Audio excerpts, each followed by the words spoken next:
पहले मैं इसको एक काम करती हूँ, देखती हूँ कॉल इधर उधर करने से पहले कि ये कमरे में है या नहीं। इतना अच्छा तो है नहीं कि धूप में निकले। माँ का कोई काम करना है नहीं इसने, और सारे बदनाम हमारे करने के लिए ना।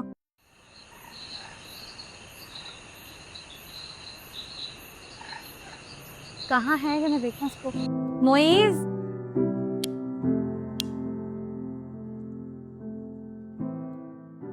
क्या मम्मी? होश है तुम्हें? मैं कितनी देर से आई हुई हूँ बाहर मार्केट से, और तुम्हें मैं आवाजें दे रही हूँ। ऊपर से ये कौन है जो कॉल कर रहा है, बोल रहा है कि तुम थाने में बंद हो, पैसे भेजो। अम्मी मैं सुबह से आई हूँ, किसने पुलिस स्टेशन से कॉल कर दी? ये देखो कौन मुझे कॉल करके कह रहा था, ये नंबर था, वो कह रहा था कि आपका ये नंबर है। हेलो अस्सलाम वालेकुम। कौन सा बात कर रहे हैं? कौन से थाने से बात कर रहे हो? कौन से थाने से बात कर रहे हैं भाई आप? अरेस्ट करवा दिया आपने? दोबारा देखो मैं कॉल कर दी, देखो मैं नंबर ही बंद कर दिया। ये फेक होते हैं, स्कैम करते हैं ये लोग। बोल तो ऐसे रहा था कि जैसे सच में तुम अरेस्ट हो गए हो। ये अच्छा हुआ आपने मुझे कमरे में देखने के लिए आ गई। बोले सुनो तो अच्छा काम। ये पहली बार समझदारी से आपने काम लिए। अब तुम दोबारा मोबाइल में रख जाओ अपने, ठीक है? अब मुझे तंग नहीं करना। ये है आज का सबक, आज की कहानी कि किस तरह डिजिटल स्कैम होते हैं। आपने कब, कहाँ और कैसे क्या रिएक्शन देना है। इंसान जज्बात से भी काम ले, लेकिन अगर समझदारी का मुजाहरा करे तो ज़्यादा बेहतर रहेगा आपके लिए, आपके आसपास के लोगों के लिए जिनसे आप मोहब्बत करते हैं।